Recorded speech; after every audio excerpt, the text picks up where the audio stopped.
Buongiorno amici, benvenuti a Post-it dal Polesine. Post-it dal Polesine che in questi giorni si è trasferito nella mia abitazione piuttosto che dalla redazione di rovigoggi.it. Sono una mamma, ho tre ragazzini in didattica a distanza che sono impegnati in altre stanze della casa e quindi mi ritrovo a fare la trasmissione da casa. Oggi abbiamo un ospite speciale in collegamento da casa sua, adesso ve la mostro. C'è Antonella Bertoli, presidente della Commissione Pari Opportunità della provincia di Rovigo. Benvenuta Antonella.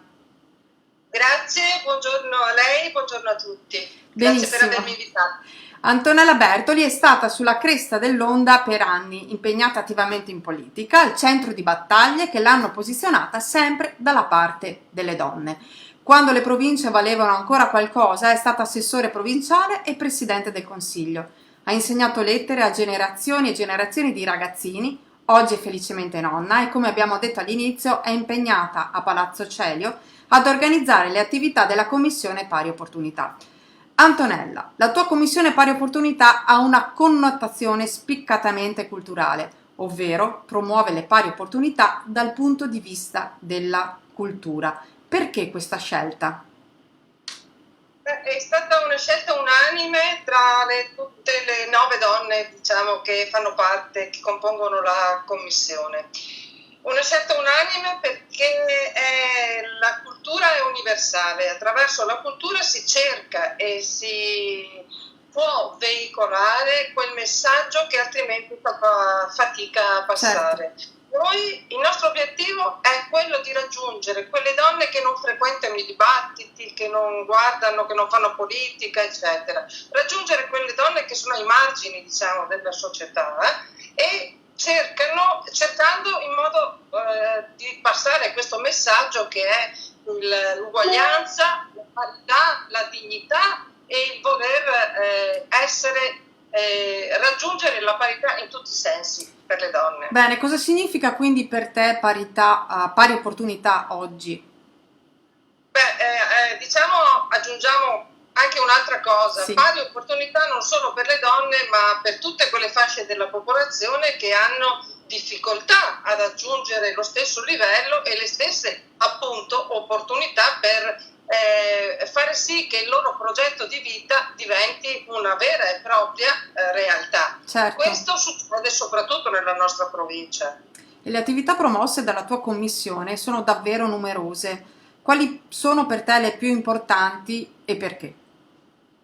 Allora, la prima, diciamo, è tutte le nostre attività vanno sotto il nome di La Storia Siamo Noi, che è il tentativo ambizioso, molto ambizioso, e non so se riusciremo a compierlo in questi 2 anni che abbiamo lavorato e avremo altri 8 mesi per lavorarci sopra. Si intitola La Storia Siamo Noi, perché vorremmo riscrivere la storia del Polesine anche al femminile. Sì, e quindi chi riscrive la storia del Polesine?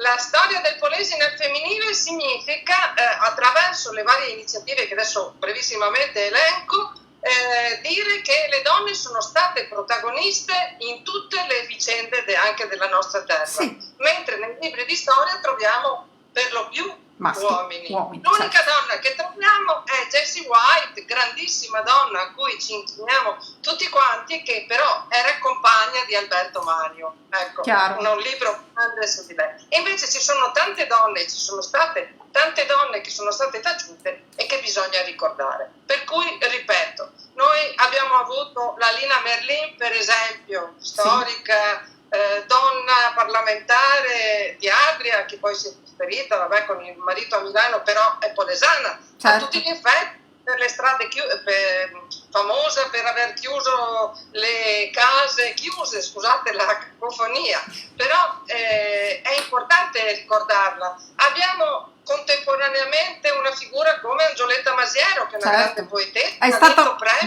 lo sai che la invito spesso a Post-it dal Polesine, è una grande risorsa. E che attraverso la poesia veicola messaggi di amore, perché abbiamo bisogno, credo, in questo periodo soprattutto anche di sentirci più comunità e di essere più uniti. Sì. Continuando La Storia Siamo Noi abbiamo inventato, tra virgolette, un po' di iniziative. Una si chiama Polesi nel segreto.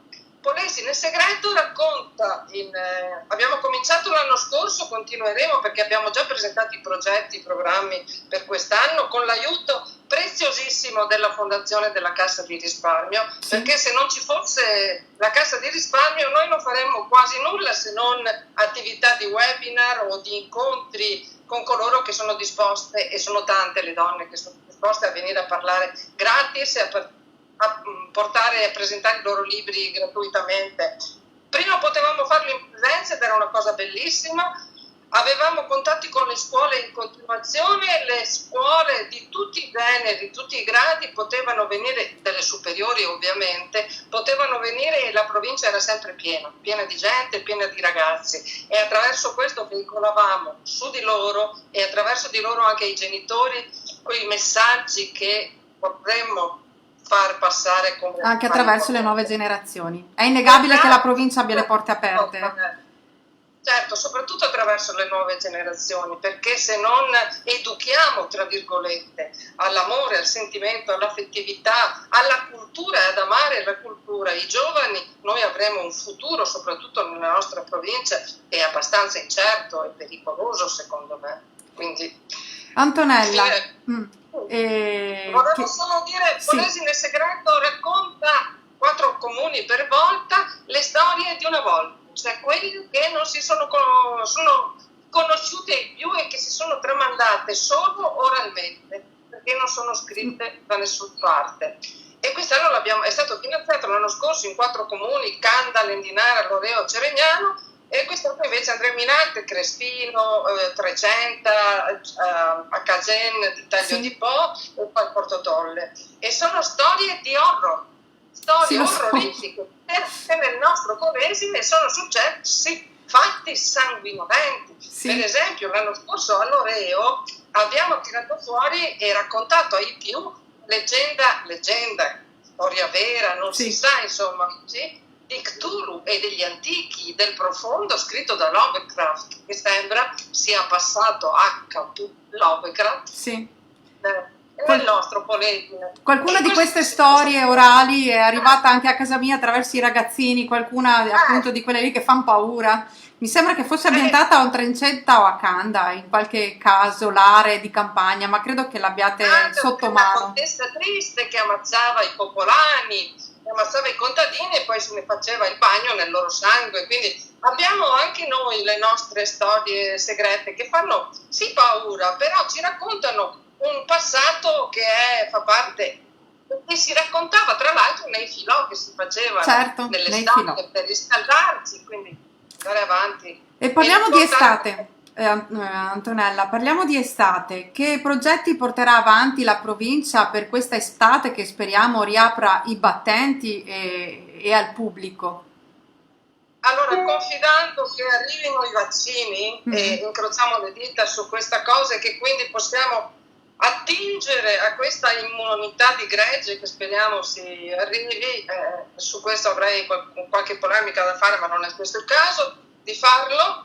Mi chiedo chi ha firmato certi contratti non ha previsto delle penalizzazioni, mi permetta che lo dica. Ecco. I progetti che abbiamo messo in campo sono Polesi nel segreto in altri 4 comuni, come ho già detto. Abbiamo Bandoera che è in Villa Badoera aperta ai giovani, le band giovanissime, in collaborazione quest'anno con i 2 conservatori, perché l'anno scorso facevamo audizioni con una stretta ricerca, cerchia di persone della provincia, però vorremmo chiedere aiuto ai 2 conservatori, e aperta ai ragazzini che vanno dai 15 fino ai 30 anni, 29 anni circa, perché in Villa Badoera non sono mai stati, quindi portiamo pop, rock, indie, tutta la musica giovanile che scatena nelle scale di Villa Badoera, quella che invece è così una vetustà classica, il classicista che invece noi abbiamo voluto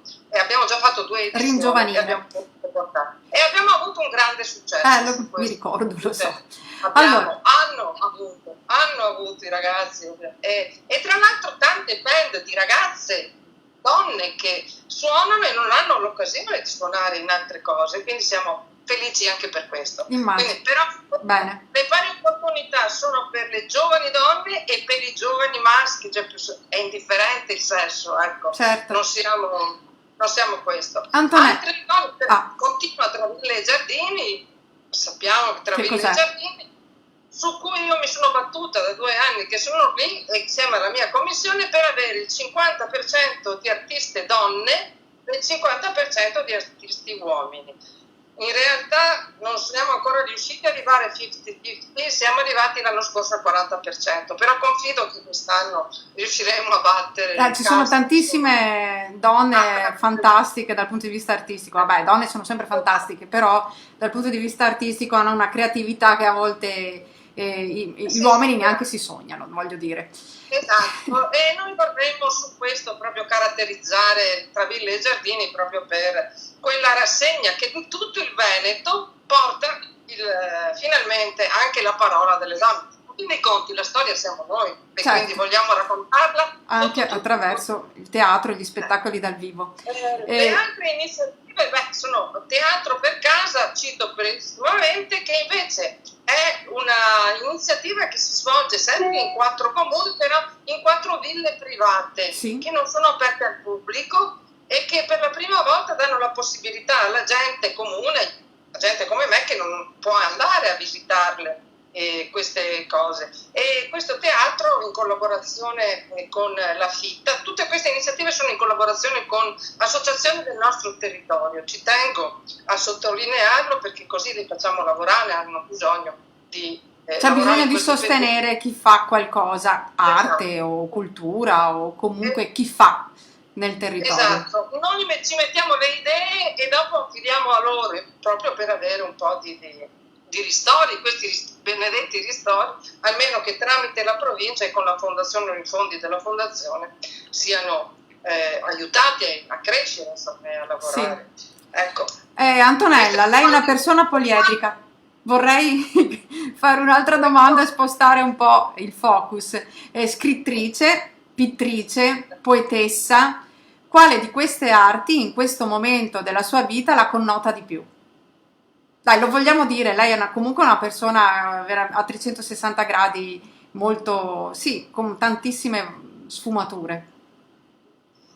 Sì, chiamiamole sfumature che va meglio, ecco, perché definirsi scrittrici, poetessa, eccetera, eccetera è un po' importante, quindi non mi sento, non è falsa modestia o cosa, insomma, scrivo, ecco, questo scrivo, dipingo, pitturo, insomma, faccio perché mi piace, lo faccio per passione, l'ho sempre fatto, ho sempre scritto, ho sempre dipinto, fatto pitture, così, perché mi piace e soprattutto quando scrivo, soprattutto quando sono triste.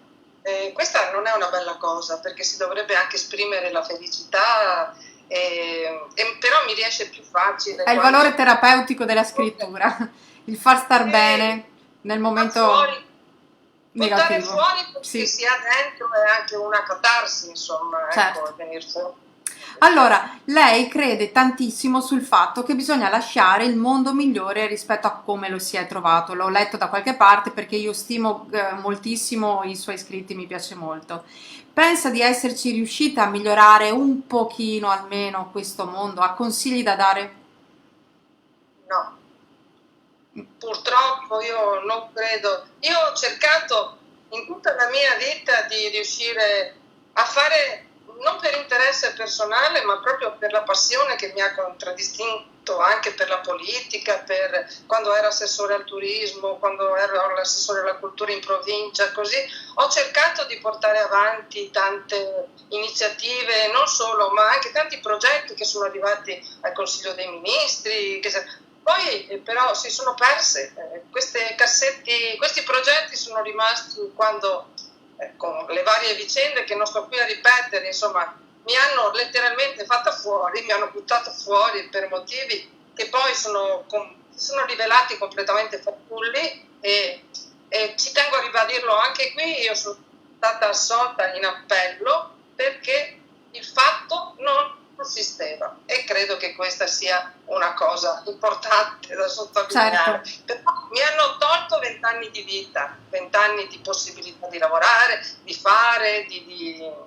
continuare a credere in quello che facevo. Io continuo ancora a credere, altrimenti non sarei in provincia insieme a Ivan a fare quello che si può. Gratis, gratis Amore Dei, perché la Commissione Pari Opportunità è basata sul volontariato, quindi non prendiamo una lira, siamo lì per... Volevo fare una domanda, mi inserisco. Quanto è importante la coppia, il fatto a volte di essere solidali in una coppia molto attiva dal punto di vista politico, nell'impegno sociale, come può essere la sua con Ivan Dallara, che ricordiamolo è sia sindaco di Ceregnano che presidente della provincia di Rovigo? Beh, io credo che sia importantissima e sia la base per poter sia stare insieme e rinnovare continuamente la voglia di stare insieme, ma anche perché ci aiutiamo a vicenda in tante cose a Ceregnano. Ricordo per esempio il progetto Felicità e l'assessorato alla felicità, che mi è venuto spontaneo, conoscendo Iva, che è una persona così solare e così, mi è venuto, gli ho detto, potresti essere l'unico sindaco d'Italia che mette l'assessorato alla felicità nel tuo comune. E infatti il progetto Felicità ha avuto un finanziamento grande e siamo andati avanti 2 anni con il progetto finanziato dalla regione. In provincia è la stessa cosa. Avere le pari opportunità, tra l'altro, ti dà la possibilità di poter spaziare in tutti i campi. Voglio solo brevissimamente ricordare questo. Noi adesso purtroppo salterà l'incontro in presenza, ma faremo una riunione venerdì con tutte le associazioni di volontariato per aiutare i profughi di Bosnia. Sappiamo che sono ridotti, vivono nei boschi senza aiuti, senza nulla. E tutte le associazioni, ognuno per conto suo, si sta muovendo in qualche modo. Come commissioni vorremmo riunirli, fare una rete in modo che l'aiuto sia più forte, più efficace. Più efficace. Abbiamo anche scritto al presidente Mattarella e abbiamo anche scritto al commissario Gentiloni, abbiamo scritto alla von der Leyen, a Ursula von der Leyen, affinché la Bosnia sia oggetto di embargo per certe cose, perché non si possono trattare in questa maniera i profughi. Qualcosa facciamo, cerchiamo di fare. E come docente invece volevo sottolineare la sua spiccata sensibilità per i ragazzi, per ciò che fanno, per sostenerle. Prima ci ha parlato di Bandoera, appunto l'occasione di offrire un palcoscenico alla Villa Badoer di Fratta Polesine per le band giovanili. C'è anche qualche altro progetto che ha i ragazzi protagonisti? Sì, abbiamo avuto, purtroppo adesso sono sospesi per via della pandemia. Noi abbiamo fatto 2 progetti importanti in collaborazione con la prefettura e le forze dell'ordine, un progetto che si chiama I pericoli della rete. Abbiamo girato 15 scuole con la prima tranche e avevamo in programma l'anno scorso, nel 2020, di farne altre 15. Sui ragazzi di terza media e di prima superiore che andavano a cercare proprio ad illustrare quali pericoli i ragazzi di questa età possono incontrare usando i cellulari, non solo il computer, ecco, perché possono essere vittime non solo per adescamento, anche per il cyberbullismo, eccetera. Le forze dell'ordine lo stesso prefetto, Sua Eccellenza Maddalena De Luca, ha fatto diverse lezioni su questo ed è stata una cosa molto importante e molto interessante. Tra l'altro avevamo platee di 100-150 ragazzi, più i genitori che venivano il giorno dopo, perché le stesse lezioni le facevamo ai genitori e ai ragazzi. Questo è stato un progetto importantissimo e anche per loro i genitori sono stati, insomma, abbiamo avuto una collaborazione diversa che con i ragazzini, sono stati parecchio contenti e mi dispiace molto averla dovuto lasciare lì, e non si può fare certo a distanza, già sono stufi di fare la DAD per la scuola, figurarsi se eccetera. Però non è una cattiva idea fare qualche lezione specifica su questo. L'altro progetto per i ragazzi riguarda la collaborazione con i centri per l'impiego per cercare di vedere quali sono i NEET. Tu sai, lei sa, ci diamo del tu, Sì. ecco, tanto ci conosciamo, ecco. Sono i ragazzi che non studiano e non lavorano. Tra questi il 59% è costituito in Polesine da donne giovani. E quindi, ed è una cosa terribile, perché vuol dire aver rinunciato a un progetto di vita.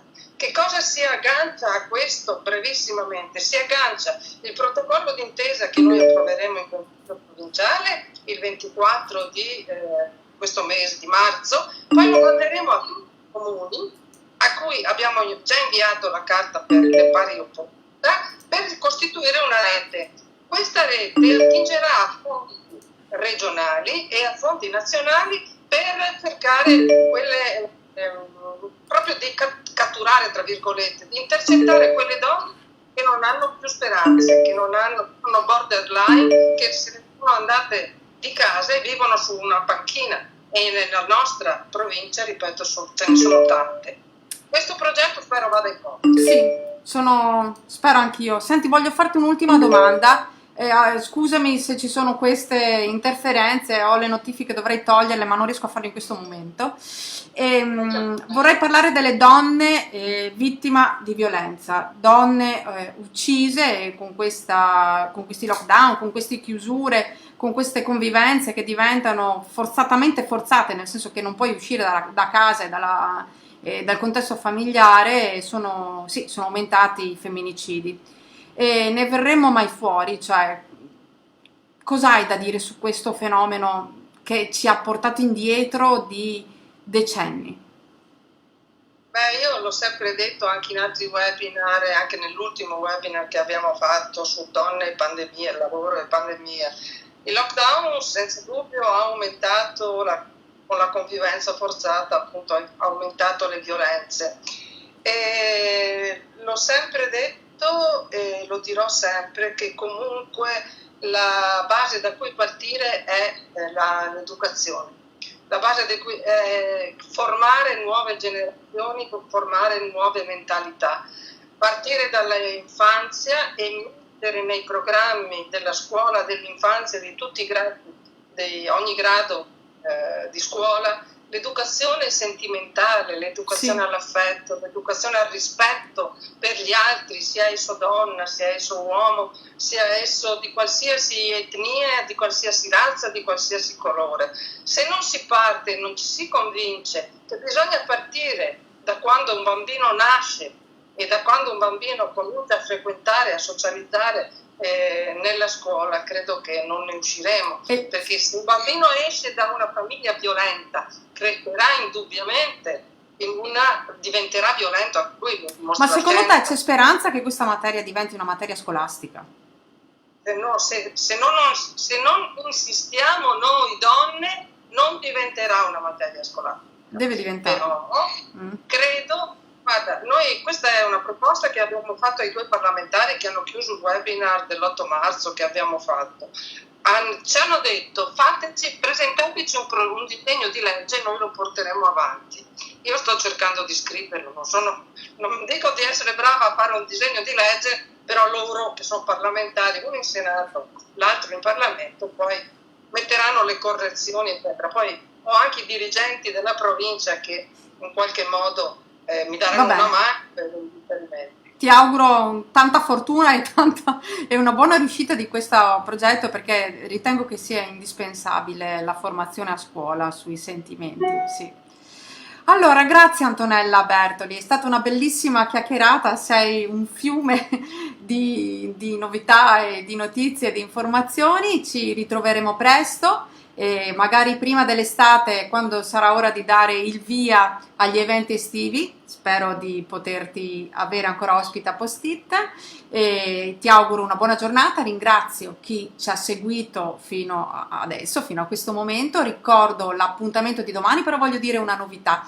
Domani facciamo una prova al pomeriggio, voglio ritornare in redazione e quindi alle 18 Post-it dal Polesine domani, mercoledì, sarà proprio dalla redazione di rovigogi.it. Poi vedremo un po' di calibrarci, l'idea è di rimanere sempre alle 11 del mattino, però con questa DAD io ho qualche piccola difficoltà, però sto cercando di farne fronte.